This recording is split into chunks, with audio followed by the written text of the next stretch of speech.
श्री चैतन्य मनोभीष्टं स्थापितं येन भूतले स्वयं रूप कदा मह्यं ददाति स्वपदान्तिकं वन्देऽहं श्रीगुरो श्रीयुतापदकमलं श्रीगुरून् वैष्णवांश्च श्रीरूपं साग्रजातं सहगणललिता श्रीविशाखान्वितांश्च हे कृष्ण करुणा सिंधु दीनबंधो जगत्पते गोपेश गोपिका कांत श्री राधा कांत नमस्तुते तप्त कांचन गौरांगी श्री राधे वृंदावनेश्वरी वृषभानुसुते देवी प्रणमामि हरिप्रिये वाञ्छाकल्पतरुभ्यश्च कृपा सिन्धुभ्येव च पतितानां पावनेभ्यो वैष्णवेभ्यो नमो नमः। जय श्री कृष्ण चैतन्य प्रभु नित्यानंद श्री अद्वैत गदाधर श्रीवासादि गौर भक्तवृंद। हरे कृष्णा कृष्ण कृष्ण हरे हरे हरे राम राम राम हरे हरे। ओम नमो भगवते वासुदेवाय। ओम नमो भगवते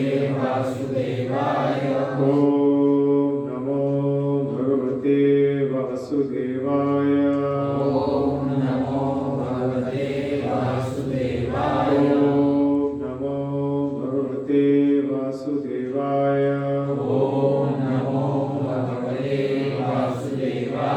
नारायण नमस्कृत्य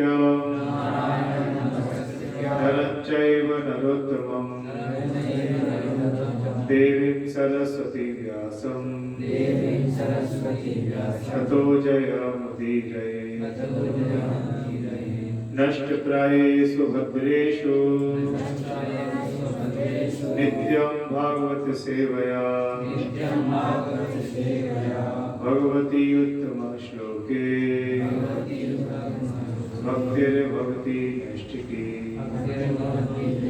कृष्णाय वासुदेवाय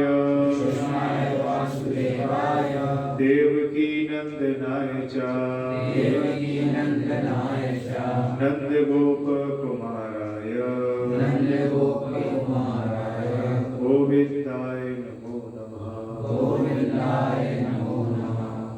नमो विष्णुपदाय कृष्णपृष्ठाय भूतले श्रीमते भक्तिवेदांत स्वामी नामिने नमस्ते सरस्वती देवी गौरवाणी प्रचारिणे निर्विशेष शून्यवादी। हरे कृष्ण। तो भागवतम से कृष्ण लेते हैं जो आज के लिए रेलेवेंट है।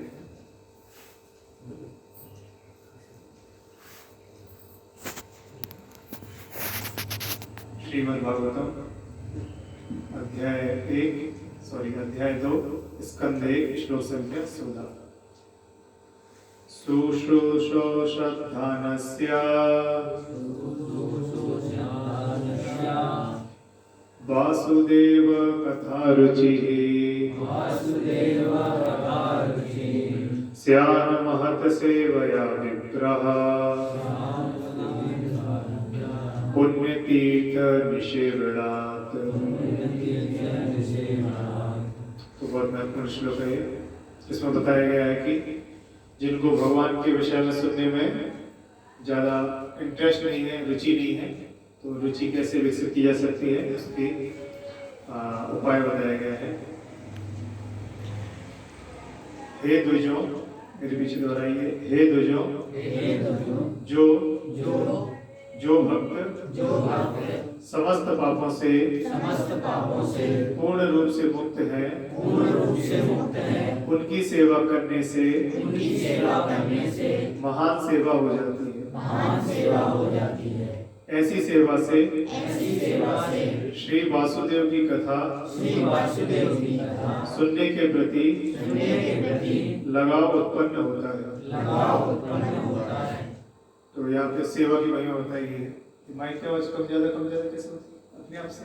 हाँ जी, लीड। तो हरे कृष्ण। तो सर्वप्रथम आज सभी भक्तों को विशिष्ट रूप से जो धाम से आकर होकर आए हैं और जिनको एक नया जीवन कारण हो रहा है दीक्षा उपरांत, तो भक्तों को बहुत बहुत बधाई है और धन्यवाद प्रणाम है। ऐसा वैष्णव सदाचार्य बताते हैं कि जो भक्त कृष्ण का नाम जप करता है उसको मानसिक रूप से प्रणाम करना चाहिए, जो भी भगवान कृष्ण का नाम जप करता है। और जो भक्त प्रमाणित गुरु के आगे दीक्षा लिया है या समर्पित हो गया है उसको देखकर धन्यवाद प्रणाम करना चाहिए। ऐसा मतलब वैष्णव सदाचार के अंदर विधान है। तो अभी आप लोग को मैंने पांचम प्रणाम किया है, धन्यवाद प्रणाम कर विशेष रूप से जो गुरु हैं, सन्यासी हैं, उनको तो दंडवत प्रणाम करना चाहिए। दिन में वो भले 2-3 बार भी दिख जाए तो अभी प्रणाम करना, ऐसा नहीं कि सुबह कर लिया था अभी तो दिन भर मिलने ही जुलना है। ऐसे एक जन को माइक लगता लीड लिए या तो माइक को बीच में रख सकते हैं थोड़ा सा।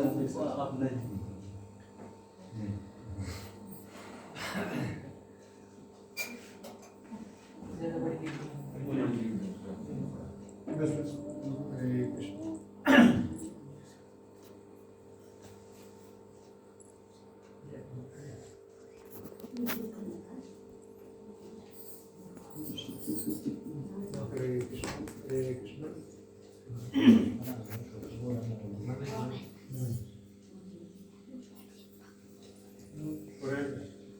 हरे कृष्ण। ठीक है, तात्पर्य पढ़ते हैं। शीतों पर दिया गया है, तात्पर्य पढ़ जाते हैं, थोड़ा चर्चा भी करते जाते हैं। जीव के बद्ध जीवन का कारण श्री भगवान के विरुद्ध विद्रोह है।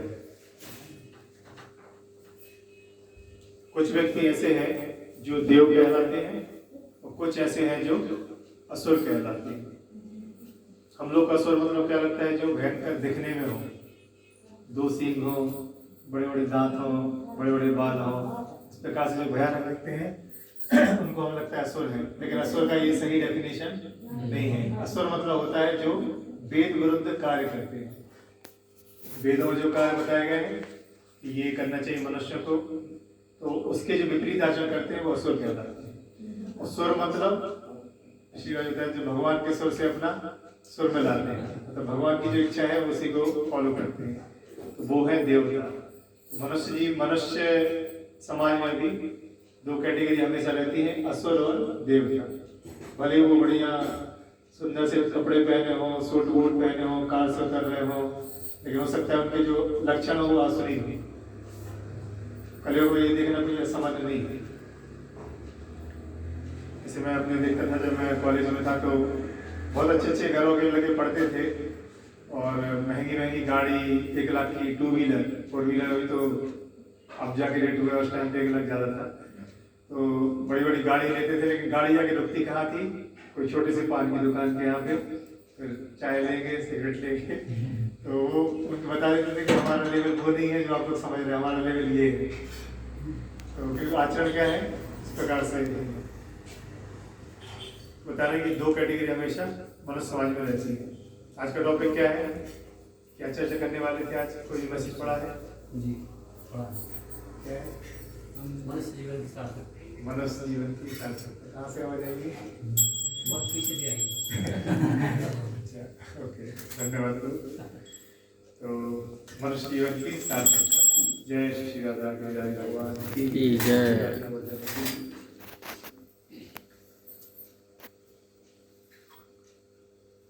ये असुर कहलाते हैं क्योंकि ये परमेश्वर की सत्ता के विरुद्ध रहते हैं। श्रीमद् भगवद गीता के 16वें अध्याय में असुरों का विस्तृत वर्णन किया गया है, जिसमें कहा गया है कि उन्हें जन्म जन्मांतर अज्ञान की निम्नतर अवस्थाओं में रखा जाता है, अतः वे निम्न पशु योनियों में गिर जाते हैं, जिससे उन्हें परम सत्य श्री भगवान की कोई जानकारी नहीं रहती। तो पशु मतलब अज्ञानी और बिल्कुल अज्ञान। जैसे देखते हैं कसाई खाना वगैरह रहता है, तो बकरी है, बकरा है, जो भी उसकी क्या करते, गला कटता है। लेकिन मान लीजिए दो जो होता भी है, 2-3 बकरे हैं, एक बकरा चला गया है कटने के लिए, तो उसके पीछे वाला जो बकरा है वो क्या कर रहा है, घास चल रहा है। उसको मालूम अगला नंबर उसी का है, वो काय में लगा हुआ है, घास चल रहा है, क्योंकि इसे बोलते हैं पशु जीव। तो वैसे ही प्रभुपाद जी बोलते हैं वास्तव में ये जो भौतिक जगत है ये भी एक प्रकार का कसाई खाना है, क्योंकि कोई व्यक्ति बूढ़ा होना नहीं चाहता, फिर भी बुढ़ापा थोप दिया जाता है। कोई व्यक्ति मरना नहीं चाहता, फिर भी मृत्यु आती है। कोई व्यक्ति बीमार होना नहीं चाहता, फिर भी बीमारी तो आती है। कोई नहीं बोल सकता कि नहीं हमें बीमारी चाहिए, चॉइस नहीं है आपके पास। ऐसी जन्म भी एक प्रकार का बाध्यता है। हर व्यक्ति क्या चाहता है कि हमारा अंबानी के घर में जन्म हो, जो ज्यादातर लोग। लेकिन ऐसा क्या होता है, आपका कोई परिवार में जन्म हो जाएगा, प्लस जैसे कुछ बच्चे स्वस्थ पैदा होते हैं, कुछ बच्चे जन्म से ही कुछ बीमारी लेके पैदा होते हैं। जैसे कोई बता रहे थे कि बॉम्बे में एक फैमिली में एक बच्चा हुआ, वो पैदा हो रही है और उसको सीधा कहाँ पे मतलब एडमिट करना पड़ा, वेंटिलेटर पे रखना पड़ा और बहुत सारी मशीन उसकी बॉडी में अटैच की गई। वो बच्चा 15 दिन सर्वाइव किया। 15 दिन के अंदर उसके ऊपर 2 करोड़ से ऊपर खर्चे हुए, फिर उसकी डेथ हो गई। तो वो बच्चा क्या लेने आया था, तो ये बोलते ऐसे बोलते हैं प्रारब्ध। जैसे प्रभु जी पिछली बार पूछ रहे थे कि एकदम से ध्रुव महाराज की ऐसी कैसी इच्छा हो गई कि हम बहुत बड़ा राजा बनेंगे। तो ये संस्कार हैं, ऐसे कर्मा भी कैरी होती है। तो प्रभुपाद जी बता रहे हैं कि जो इस प्रकार से वेद के विरुद्ध आचरण करते हैं, उनको क्या करते हैं, धीरे धीरे पशु योनि में उनको भेज दिया जाता है। पशु योनियों में गिर जाते हैं, जिससे उन्हें परम सत्य श्री भगवान की कोई जानकारी नहीं रहती। तो पशु और मनुष्य में क्या अंतर है, इसके लिए भागवतम में एक युक्ति है, आहार निद्रा भय मैथुनम च समान ही एतत् पशु ही नराणां। 4 चीजें पशुओं में मनुष्यों में क्या है, समान है। इसकी चर्चा हो चुकी है पहले की। क्या है, पहला आहार, हम कुछ खाते हैं, पशु भी कुछ खाते हैं। तरीका डिफरेंट हो सकता है, हम प्लेट में लेकर चम्मच से खा रहे हैं और उनको आप जो इफेक्ट दोगे वो खा लेंगे। तो आहार। दूसरा क्या है, निद्रा, हम सोते हैं अच्छे मच्छरदानी लगा के सेट करके, पशु भी सो जाते हैं, लेकिन सोने के बाद पता नहीं रहता कि हम कहाँ सो रहे हैं, पशु कहाँ सो रहे हैं। जैसे कई बार ऐसा होता है ना कि हम सो जाते हैं, किसी के यहाँ गए हुए हैं, लगता है कि हम घर में सो रहे हैं, उठेंगे तो अच्छा हम यहाँ पे आए हुए हैं। कई बार ट्रेवल करते हैं, बस में, ट्रेन में, नींद खुलते चाहे आप कहीं जा रहे हैं, सोने के बाद व्यक्ति अज्ञान में चलते हैं। लोग बोलते हैं आपके भगवान तो सोते ही रहते हैं। विष्णु जी हमेशा कह रहे थे सिद्धा निद्रा में मग्न रहते हैं, तो बोलते आपके भगवान तो सोते रहते हैं। लेकिन उनकी निद्रा भी 2 प्रकार की होती है। एक होती है मतलब तमोगुणी निद्रा। हम लोग जो है वो तमोगुण मतलब होता है अज्ञान। बचपन में क्लियर हम लोगों ने सीखी थी, तमसो मां ज्योतिर्गमय, मतलब माँ तुम सो जाओ, मैं ज्योति कहाँ जा रहा हूँ। तमसो मां ज्योतिर्गमय, तमस मतलब होता है अंधकार। भगवान से प्रार्थना करते हैं कि हम अंधकार से कहाँ जाए, ज्योति की ओर, प्रकाश की ओर। और अस्तो मां सतगमय, मतलब असत्य से सत्य की ओर बढ़े। और एक और क्या है, मृत्यु मां अमृतम गमय, मृत्यु से अमरता की ओर जाए। तो ये इस प्रकार की प्रार्थना करते हैं। तो मैं बता रहा था कि भगवान जो सोते हैं वो योग निद्रा में सोते हैं। सृष्टि के किस कोने में क्या हो रहा है भगवान को सब पता है। बताते हैं कि एनीवे चर्चा बात करेंगे। ईश्वर के ऐसे भक्त श्री भगवान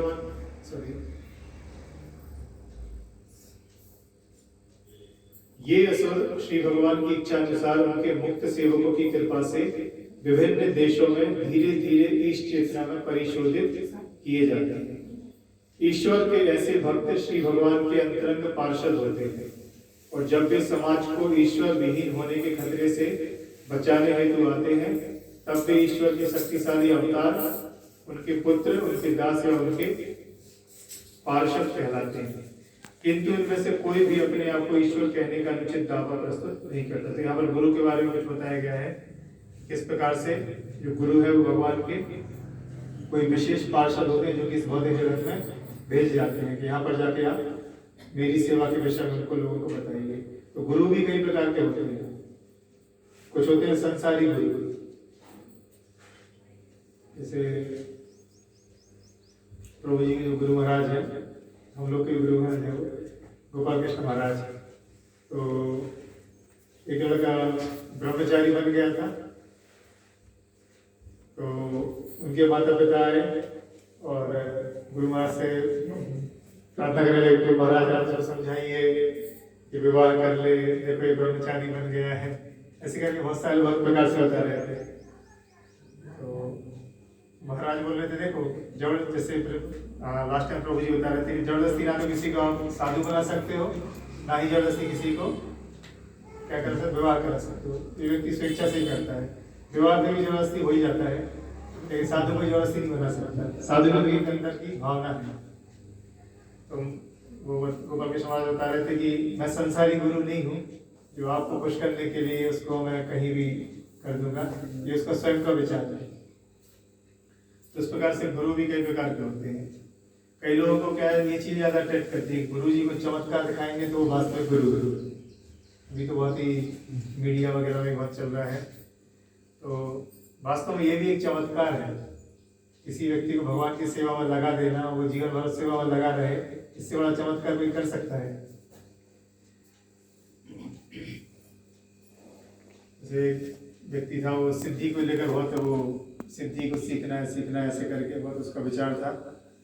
तो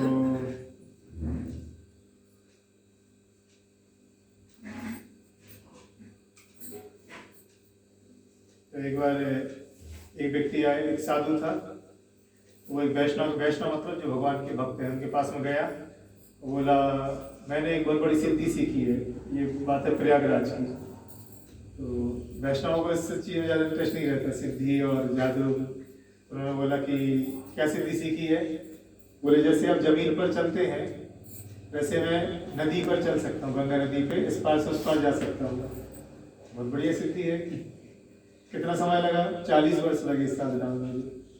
40 वर्ष लगे। तो तभी आश्रम के लिए, सेवा के लिए दूध चाहिए था, दूध वाला आया। तो गुरु जी ने बोला कि तुम कहाँ से आए? बोले गुरु जी इस पार से आए। बोले कैसे आए? बोले नाव से आए गुरु जी। अच्छा, कितना लिए नाव वाले ने? उस समय के बाद बोले एक आना। तो बोले अच्छा, एक आना आने का और एक आना जाने का। बोले लो, 2 आने का जादू सीखने के लिए तुमने 40 साल लगा दिए। लोगों को ये मेरे ख्याल अट्रैक्ट करते हैं। प्रभुपाद जी से भी एक बार, प्रभुपाद जी ट्रेन में थे, एक बड़ा व्यक्ति आया और अपने पुत्र को आगे किया। बोले महाराज ये हमारा बेटा, इसको आशीर्वाद दो। प्रभुपाद जी बोलते हाँ गुड। उसका प्रभुपाद जी फिर जप करने लगे। बोले महाराज जी ये हमारा बेटा, इसको आशीर्वाद दीजिए। अब आशीर्वाद मतलब है कि साधु से हाथ रख दिए। प्रभुपाद जी तो प्रभुपाद जी बोलते मैं आशीर्वाद दूंगा तो आपका बेटा ऐसा हो जाएगा, साधु बन जाएगा। बोले नहीं महाराज जी बस हरे कृष्णा। एक और ऐसा इंसिडेंस हुआ था महाराज के टाइम पर कि प्रभुपाद के एक, मतलब बहुत सारे लोग आकर्षित होते हैं भक्ति में, फिर कुछ लोग धीरे धीरे बाकी चीज़ों में से भी आकर्षित हो जाते हैं। तो प्रभुपाद जी का एक शिष्य नहीं बना था अभी, बस नया नया भक्ति में आया था। तो वो बाहर कोई योगी से आकर्षित हो गया। तो प्रभुपाद जी शिष्य कमल कृष्ण महाराज बोले कि प्रभुपाद उसको अपने को अलाउ मत करना, वो यहाँ पे आके करता है और वहाँ जाके योगी के पास ही जाता है। प्रभुपाद जी बोले वो योगी क्या सिखा रहे हैं? मुझे वो योगी सिखा रहे हैं कि सिक्के को कैसे इस कान से डाल के इस कान से निकालना है। तो इस योग को सीख रहा है। तो प्रभुपाद जी ने फिर भी ज़्यादा माइंड नहीं है। प्रभुपाद जी कौन है? वैष्णव कृपा के सागर होते हैं, बहुत ज़्यादा जज नहीं करते। फिर प्रभुपाद जी ने उसको गाइड किया, यहाँ तक कि उसको दीक्षा भी दिया। तो दीक्षा देने के बाद फिर वो फिर से वापस से उसी इस रास्ते में चला गया। लेकिन तमाम कृष्ण महाराज बहुत नाराज हुए। तो प्रभुपाद जी ने बोला था कि नित्यानंद प्रभु की कृपा कितनी है इसको तुम जानते नहीं, इसकी कोई सीमा नहीं है। तो कितना गुरु माफ कर सकते हैं अपने शिष्यों को, लेकिन शिष्यों को गलत लाभ उसका नहीं उठाना चाहिए। ईश्वर के ऐसे भक्त श्री भगवान के अंतरंग पार्षद होते हैं, और जब वे समाज को ईश्वर विहीन होने के खतरे से बचाने हेतु आते हैं, तब वे ईश्वर के शक्तिशाली अवतार, उनके पुत्र, उनके दास या उनके पार्षद कहलाते हैं। किंतु इनमें से कोई भी अपने आप को ईश्वर कहने का अनुचित दावा प्रस्तुत नहीं करता। यह तो असुरों द्वारा घोषित निंदा है, और ऐसे असुरों के दानवी अनुयायी भी इन बहरूपियों को ईश्वर या उनका अवतार मान लेते हैं। प्रमाणिक शास्त्रों में श्री भगवान के अवतार के विषय में निश्चित जानकारी मिलती है। जब तक प्रमाणिक शास्त्रों से पुष्टि ना हो जाए, तब तक किसी को ईश्वर या ईश्वर का अवतार नहीं मानना चाहिए। वास्तव में जो भक्त भगवत धाम जाने के इच्छुक हैं, उन्हें श्री भगवान के सेवकों का श्री भगवान के समान ही आदर करना चाहिए। तो शिष्य मतलब क्या होता है? शिष्य मतलब होता है जो शासन स्वीकार करे। गुरु को आज्ञा देते हैं और उसको हमको श्रोधार्य करना चाहिए। गुरु से कोई ये नहीं बोलता गुरु महाराज आप ये बोल रहे हैं लेकिन हमारा ये विचार है, ये शिष्य नहीं। शिष्य बनने के पहले आप गुरु को अच्छे से जज कर लो, चेक कर लो, पता कर लो कि भाई ये प्रमाणिक परंपरा में है कि नहीं है, और क्या ये भगवान के भक्त हैं। एक बार लेकिन आप समर्पित हो जाए तो उसके बाद उससे ये भी ध्यान रखना है कि गुरु दो प्रकार के होते हैं। एक होते हैं दीक्षा गुरु और एक होते हैं शिक्षा गुरु। तो हमारा जो स्कॉल परंपरा है ज़्यादातर शिक्षा पे आधारित है। दीक्षा होती है कि हमने प्रमाणिक वैष्णव के आगे जाके शरणागत किया है, लेकिन उसके बाद फिर भक्ति जीवन में आगे बढ़ना है तो फिर लेकिन भक्ति जीवन में आगे बढ़ना है तो फिर शिक्षा महत्वपूर्ण होगी। जैसे अगेन उदाहरण दूंगा महाराज जी का, प्रभुपाद के वरिष्ठ शिष्य हैं गोपाल कृष्ण महाराज जी। वो भारत के पहले इस्कॉन के डिवोटी मतलब भारत में पहले लोकनाथ महाराज ने शरणागत हुए थे प्रभुपाद को, लेकिन विदेश में थे वो तो शरणागत हुए थे। और उस समय वो एक पेप्सिको कंपनी थी, उसमें वो CEO थे। आज से लगभग 60 साल पहले की बात बता रहा हूँ। तो गृहस्थ थे वो, पहले गृहस्थ आश्रम में थे। तो वो अपनी जब जाते थे वर्क पे, इतना बड़ा कंपनी था, पूरा जो सैलरी था वो आके प्रभुपाद को दे देते थे। शरणागति का उनका लेवल था, प्रभुपाद जी उसमें से उनको देते थे कि आप अपना परिवार इस प्रकार से चलाइए। ऐसे करके उन्होंने किया था। और इसके बाद ऐसा नहीं था कि अंदर गर्व था कि देखो मैं कितना विशेष व्यक्ति हूँ। उसके बाद ही क्या होता, कभी कभी वो ऑफिस से सीधे प्रभुपाद से मिलने चले जाते थे, तो पैंट शर्ट सूट वूट पहने रहते थे। तो उनको मन में थोड़ा सा वो लगता था तो कई बोलते थे प्रभुपाद से, प्रभुपाद में तो कर्मी कपड़ों में आ गया हूँ आपके पास। प्रभुपाद बोलते थे यू आर नॉट कर्मी, यू आर कर्म योगी क्योंकि जो भी कर रहे हैं उसको भगवान की सेवा के लिए कर रहे हो। तो इस प्रकार से शिष्य का मनोभाव होना चाहिए। तो आज थोड़ा चर्चा करेंगे हम नरोत्तम दास ठाकुर के ऊपर, जो आज जिनका आज जन्म आविर्भाव हुआ था। तो नरोत्तम दास ठाकुर का जन्म लगभग आज से 400 वर्ष पूर्व हुआ था बंगाल में। उनके पिता का नाम था माता का नाम था नारायणी और पिता का नाम था कृष्णानंद। तो कृष्णानंद और नारायणी जो थे उनको कोई संतान नहीं थी। उन्होंने बहुत प्रार्थना की भगवान से कि हमको कोई पुत्र हो तो हम आपकी सेवा में उसको देंगे। तो उनको फिर एक बार स्वप्न आया कि उनके यहाँ कोई दिव्य पुत्र जन्म लेने वाला है। फिर नरोत्तम दास ठाकुर को वहाँ पे प्राकट्य होगा। बताते हैं कि नरोत्तम दास ठाकुर जो थे उनके जन्म के पूर्व ही श्री चैतन्य महाप्रभु एक बार भगवान के कीर्तन करते करते अचानक से एक नाम पुकारने लगे, नरोत्तम नरोत्तम। तो भक्त लोग सोचे कि हम लोग में तो कोई भी नरोत्तम नहीं है, किसका नाम ले रहे हैं। तो बाद में भगवान ने बोला था कि भविष्य में एक ऐसा भक्त होगा जो कि कृष्ण भक्ति का प्रचार करेगा। तो महाप्रभु ने क्या किया था, उनके लिए पहले से ही भगवान के प्रति जो प्रेम होता है उसको, एक नदी थी पद्मा नदी, पद्मावती रिवर, तो उसमें वो प्रेम उनको दे दिया था नदी को। नदी हमेशा बोलते हैं गंगा मैया, एक व्यक्ति है वो, पर्सनालिटी है। तो जो पद्मा रिवर थी, उन्होंने भगवान के आगे हाथ जोड़ के बोला कि आपने जो मुझे प्रेम दिया है इसको मुझे नरोत्तम को देना है, लेकिन मैं कैसे पहचानूंगी कि नरोत्तम कौन है, क्योंकि कितने लोग आके डेली स्नान करते हैं नदी में। तो उन्होंने बोला जब वो आके आपको नदी को स्पर्श करेंगे तो आपके जल में बहुत तेज तेज तूफान आने लगेगा, तब बाढ़ जैसे आने लगेगी। तो फिर समयानुसार नरोत्तम दास ठाकुर का प्राकट्य हुआ और उनके माता पिता उन पर विशेष ध्यान देते थे, क्योंकि वो बचपन से ही कृष्ण भक्ति के लक्षण प्रकट करने लगे थे, जो कि माता पिता के लिए कभी चिंता का विषय हो जाते हैं। बताते हैं कि जब उनका अन्नप्राशन संस्कार हुआ था, अन्नप्राशन संस्कार सब समझते हैं, शिशु को जब पहली बार कुछ अन्न खिलाते हैं, तो उनके माता पिता उनको कुछ खिला रहे थे, तो वो बिल्कुल खाने के लिए तैयार नहीं। छोटा बच्चा था, पूरा मतलब जिद कर रहा था, मुंह दर दर कर रहा था, तो उनको समझ में नहीं आ रहा था। उनके जो वैष्णव थे, उनके गुरु जो थे, उनको बुलाए तो वो घर से कुछ प्रसाद लेके आए, कृष्ण प्रसाद। तो जब वो खिलाए तो वो उन्होंने बड़े अच्छे से खा लिया। तो इस प्रकार से मतलब उन्होंने लक्ष्य किया कि कुछ भी नहीं खाएंगे। अभी क्या है, हम कृष्ण प्रसाद मिलता है तो कृष्ण प्रसाद पा लेते हैं, तो जहाँ कृष्ण प्रसाद नहीं है वहाँ पे भी श्री विष्णु श्री विष्णु श्री विष्णु करके पा लेते हैं। तो प्रभुपाद चाहते थे कि थोड़ा हमारा प्रसाद के प्रति लगाव हो। जैसे प्रभुपाद जी जब गृहस्थ जीवन में थे और जाते थे एक शहर से दूसरे शहर में, कई बार प्रसाद नहीं मिलता था तो वो फल ले लेते थे, नहीं तो कुछ मीठा ले लेते थे, नहीं तो कोई वैष्णव जो आश्रम रहते थे वहाँ पर जाके वो प्रसाद ले लेते। तो थोड़ा सा कुछ चीज़ों में हमें मतलब, क्योंकि लोग हमको ध्यान रखना कि लोग हमको कृष्ण भक्त के रूप में देख रहे हैं, तो वो हमारी सारे आचरणों को नोटिस करते हैं, तो इससे उनको प्रेरणा मिलती है कि हाँ यार ये लोग थोड़ा सा स्ट्रिक्ट हैं। ऐसे शिशुओं के और भी संस्कार होते हैं। एक संस्कार होता है जिसमें बच्चे की भावी गतिविधि को देखने के लिए कुछ चीज़ें उसको संस्कार कर, उसको बोलते हैं, नाम तो नहीं मालूम, लेकिन कुछ बच्चे के सामने कुछ चीज़ें रख देते हैं, जैसे सिक्के रख दिए, कुछ खाने का आइटम रख दिया, कोई खिलौना रख दिया, ऐसी चीज़ रखते हैं। तो प्रभुपाद जी का भी संस्कार हुआ था, प्रभुपाद जी ने भगवद गीता के ऊपर हाथ रख दिया था।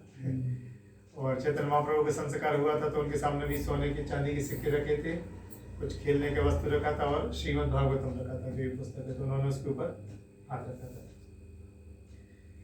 हमारे भक्त समाज में भी एक बार ऐसा संस्कार हुआ था। मुंबई में एक भक्त है, गृहस्थ भक्त, तो उनका बेटा थोड़ा बड़ा हुआ तो उन्होंने सोचा हम भी ये संस्कार करेंगे, तो उन्होंने क्या क्या रखा, खाने पीने की चीजें रखी। बताइए सभी करते हैं, चलो ऐसा नहीं करते, तो खाने पीने की चीजें रखी और कुछ खिलौने रखे। खिलौने में उन्होंने टेडी बियर रखा था, सब लोग जानते हैं। चाकू रखे, चाकू क्यों रखे वो समझ में नहीं आया। चाकू रखी और भगवद गीता रखी, ऐसे कुछ 5-6 चीजें रख दी।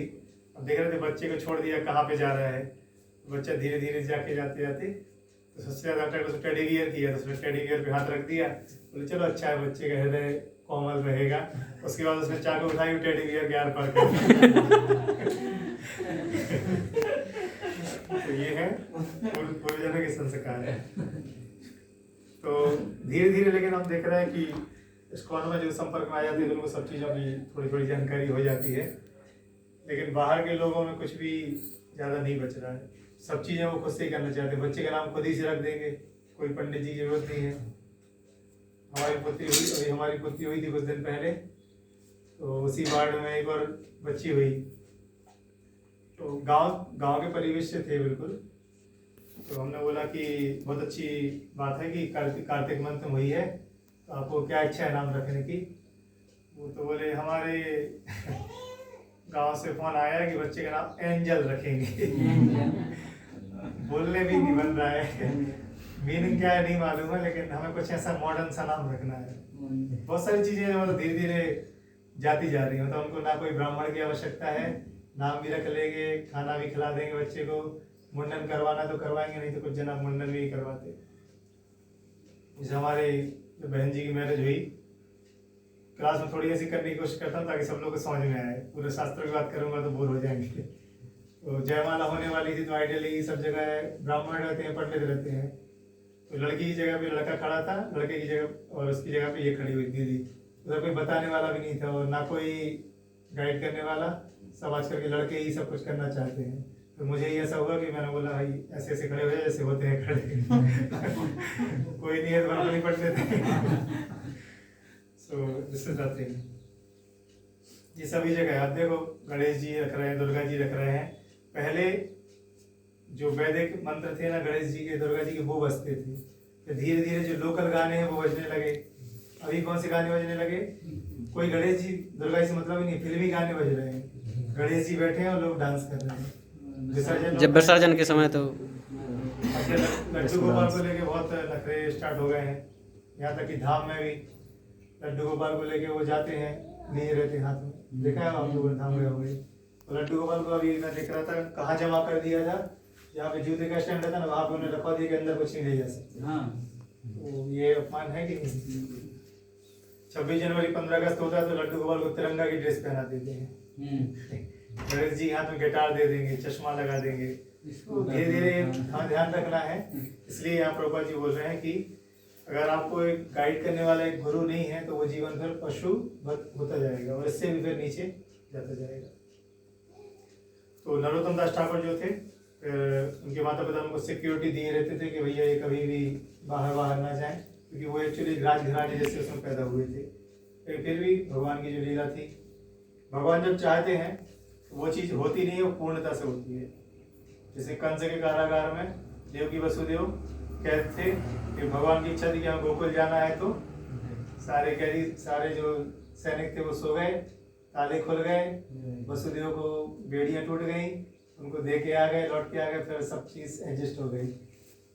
बोलते हैं कि जब कृष्ण कोई चीज़ विचार कर लेते हैं, ना केवल वो चीज़ होती है बल्कि कंप्लीटली होती है, पूर्णता से होती है।